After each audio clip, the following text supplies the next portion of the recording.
Ni sambula vinaka. Nugu tala na kalonga tana ka vinaka ni kua, me ngusu ni vekinda waki, vekenda raramba. E na ya vinaka ni ngoni turanga o Jesu Kristo. Veke mani na sema tigo mai na wata rua. Facebook live ka kina na YouTube channel.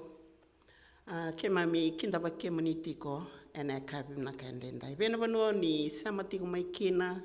Asa ni bura dava, asa ni New Zealand dava ni sema tigo mai kina na ka vendai. Kim sa kinda wake mani tiko na lama na kalau.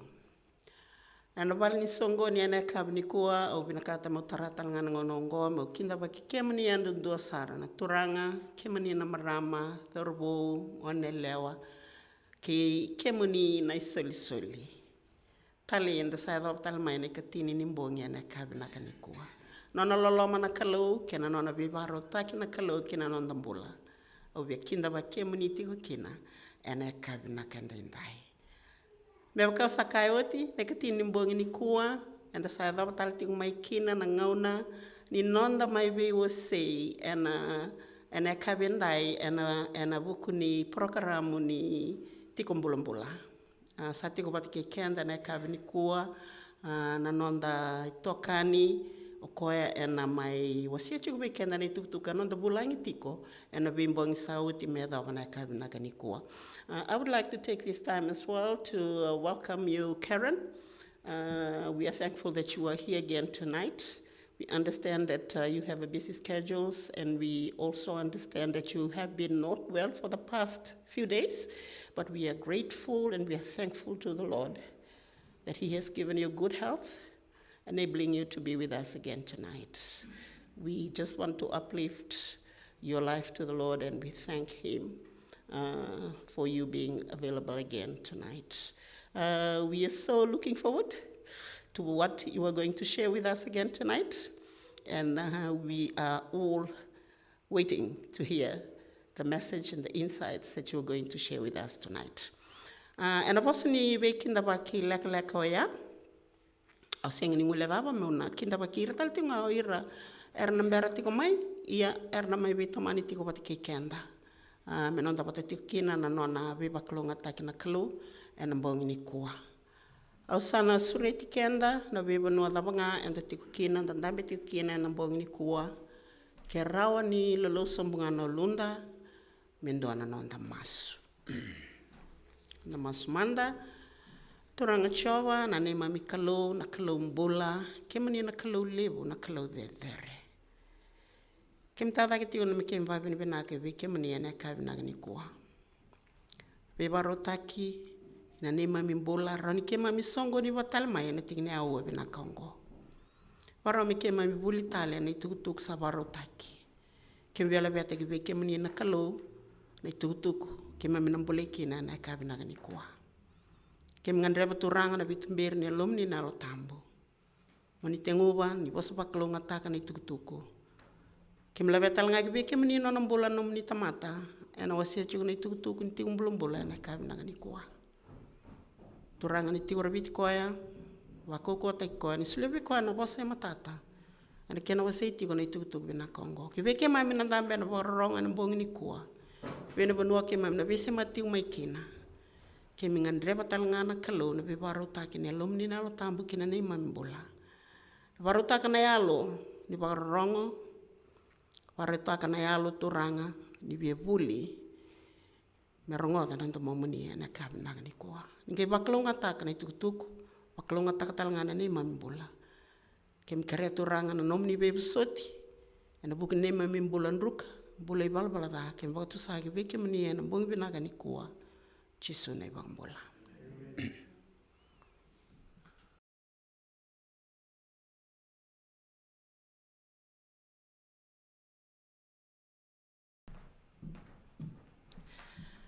Good evening, Bula Vanaka. Okay, tonight is going to be something different.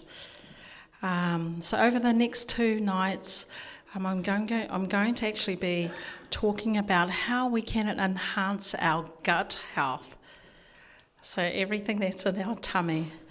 And this is really interesting information. And in fact, I'm going to quickly go through the slides. But if you need my slides, feel free to go and see John, and he'll be happy to share them with you. So tonight we're going to cover what are some of the problems when we have an unhealthy gut, and what causes an unhealthy gut. And then tomorrow I will share the 5 R's of developing a healthy gut. So let me start with this. What is the gut microbiome? So our body it hosts trillions of bacteria, viruses, and fungi. And scientists have estimated that we have roughly 38 trillion bacteria, live bacteria in the human body. That's quite a lot. And yet, in the human body, we only have 30 trillion human cells. So that's just an extra fact. So 95% of the body is made up of bacteria and viruses. 90% of the bacteria is in our gut. And so you can see on the slide there that all the bacteria, fungi, they call them microbiome. That's the technical word. They are found in the different parts of the body there, the skin, nose, the mouth, the lungs, stomach, and intestines. And the different areas of the body, they have different functions. And I just want to acknowledge that the information that is in this presentation, it comes from the Elia Wellness. I don't know if many of you know what Elia Wellness is. It's a Seventh-day Adventist program, and actually you can Google it and sign up, and it provides a whole lot of current evidence-based health and well-being info. This is interesting, really, really interesting. The first 1,000 days of a person's life, or the first 2 years of a person's life, are the most important. And doctors and scientists, they have recognized that starting the right way, from the beginning, if you eat the right food, if you're breastfed, if the mother that's carrying is eating the right foods and living a good lifestyle, it actually has an impact. The bacteria that the mother carries is passed on to the child, and it has an impact on that child's life as they grow from child to teenager to an adulthood. And so what does a healthy gut look like? Well, it should have lots of different types of microbiome, so lots of different types of bacteria, fungi, and viruses. Your gut should be a stable environment, meaning it should have the ability to resist any foreign things that affect it, like if you're suffering from an infection or even antibiotics. And so if you've got a healthy gut, you'll be able to balance your gut. Sorry, I've gone too far. The other one is that it's able to perform different bodily functions, as I mentioned before. And this one's a really interesting one. In your gut, there's 2 main groups of bacteria. There's my pronunciation of these medical terms isn't very good, but the one main group is called Firmicutes. And then there's the other one that's up there, And so you'll notice up there that with these two main groups, the top picture up there shows you a balance. If you've got a balance, the right ratio of those two main bacteria, then you've got a healthy gut. And you'll notice the bottom two, where if you've got an imbalance, it either results in obesity or bowel disease issues. And after the age of 70, the immune system becomes really weak and so forth, and so those that are in that that age group, they tend to suffer from these imbalances. So what are some of the top 10 triggers? So what are some of the causes of bad gut health? I'm going to go through each one of these very, very quickly. So the first one is a poor diet. The types of food, you've heard the saying, you are what you eat. You literally are. So whatever you put into your mouth, into your body, it will, it will affect your health. It goes down into your tummy, and either it will have good bacteria or bad bacteria, and so when with regards to the poor diet, you can see that those that have a diet that's high in fat and low in fibre are more prone to having poor gut health. So the Western diet is a lot of processed and red meat, dairy products, eggs, foods that are high in sugar. See, I've spoken about these, the last few sessions, haven't I? Sugary drinks, so the fizzy drinks, packaged and processed foods, and refined grains, and usually people with an unhealthy gut, they have low consumption of fruit, vegetables, whole grains, etc. The second cause is aging. I know we all have to age. Some of us age gracefully more than others. But anyhow, as I said, as we age, our immune system starts to weaken if we don't exercise or if we don't eat the right food, and so forth. So there is, and when there is an imbalance with regards to the microbiomes in your gut, it has been linked to malnutrition and cancer. The third cause is physical inactivity. We were designed to move. We were not designed to just sit down all day. And in today's world, a lot of people live a very sedentary life, especially those that work in office roles, where basically as soon as you wake up, you're sitting at your breakfast table, you're sitting down, then you hop into your car, you're sitting, then you go to work, you're sitting, you finish work, you come home, you might make dinner, and you're sitting eating your dinner, and you spend most of your days sitting. And so, yes, when you're not active, that can also change, affect your gut health. Insufficient sleep, so I spoke about sleep the other night, when shift workers and those that eat late at night, that also has an effect on your gut health. Infections, so infections is a big one. Infections is one of the most common causes of gut health imbalance. In fact, the foreign pathogens, such as the herbicides that they use for wheat and soy, the residue from these toxins, they also have an impact on your gut health as well.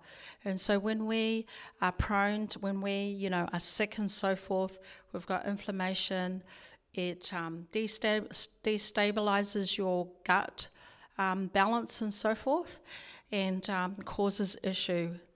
So it does pay to eat, to live a good healthy lifestyle so that you don't get infections. The next one is toxins. So we're all surrounded by lots of environmental toxins. So once again, that's another cause. There's different types of medications as well. Antibiotics is a big one. It reduces the good gut bacteria by at least 30%.